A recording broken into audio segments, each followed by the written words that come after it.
Et salut, bonjour à tous. Nous allons faire un petit point pour ce week-end et à partir de vendredi avec les orages qui s'annoncent forts et parfois violents, on verra ce week-end sur certains endroits. Tout d'abord, nous allons commencer par la journée de vendredi. Vendredi, la goutte froide va arriver par la Bretagne, apporter quelques premiers orages, parfois forts, accompagnés de grêles, de fortes rafales de vent. euh, et donc les températures vont commencer à baisser sur la Bretagne à partir de ces orages. Pendant ce temps-là, dans le courant de la nuit, entre vendredi et samedi, des orages vont se réactiver et vont s'activer sur les régions centre avec des orages parfois violents attendus d'un axe euh, ouest-est. Donc des orages parfois violents, hein, avec des fortes précipitations, une activité électrique parfois intense qu'il faudra surveiller. Voilà. Ils seront par contre très pas, pas trop organisés, mais plus très dispersés, mais pourront être violents euh, apparemment. Donc il faudra vraiment surveiller pour ces orages, surtout ces orages dans le courant de la nuit de vendredi. Pour la journée de samedi, les orages vont se décaler vers les Hauts-de-France, la Champagne-Ardenne, et, et donc ils pourront encore une fois être forts, avec une forte activité électrique, de fortes précipitations, de violentes rafales de vent possibles. Et donc, une partie de France sera un peu épargnée par ces orages. Une vigilance météo est possible pour la journée de samedi. Et j'ai précisé également pour la journée de vendredi pour les régions centre. Donc il faudra surveiller ces orages. Et donc voilà, j'ai fait cette carte de vigilance. J'ai oublié Paris, mais il est en jaune également. Donc il faudra surveiller ces orages de la Champagne-Ardenne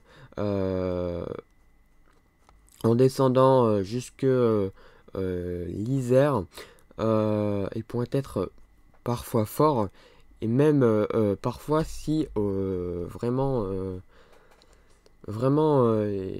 ils sont actifs, ils pourraient être violents et apporter des phénomènes parfois violents, mais tout ça reste encore à déterminer.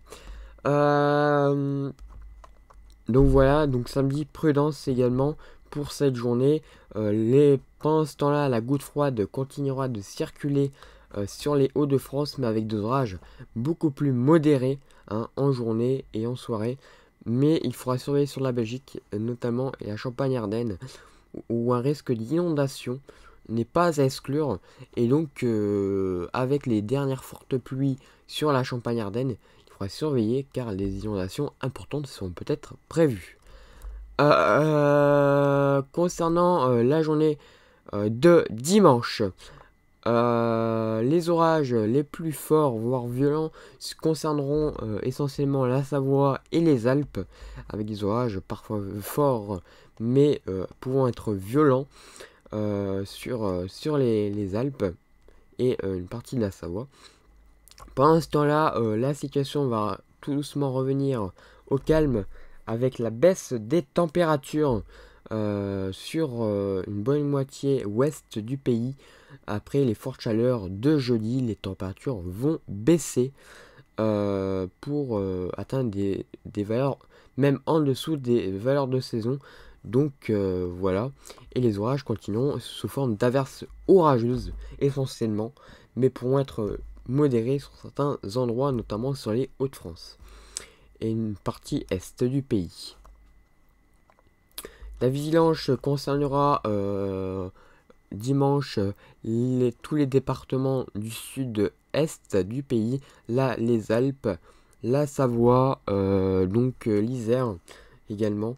Donc ces départements seront en vigilance orange aux orages forts, mais qui pourront être parfois violents. Cela dépendra si il y a un décalage par rapport à l'Italie. S'il y a un décalage par rapport à l'Italie, il pourra avoir des orages violents sur les Alpes et la Savoie possible, donc il faudra surveiller. Donc voilà, merci d'avoir suivi ce point et on se retrouve bientôt pour un nouveau point. N'hésitez pas à vous abonner à la chaîne pour les nouveaux et à partager, ça ferait extrêmement plaisir. Et on se dit à bientôt pour l'évolution de la situation. À bientôt.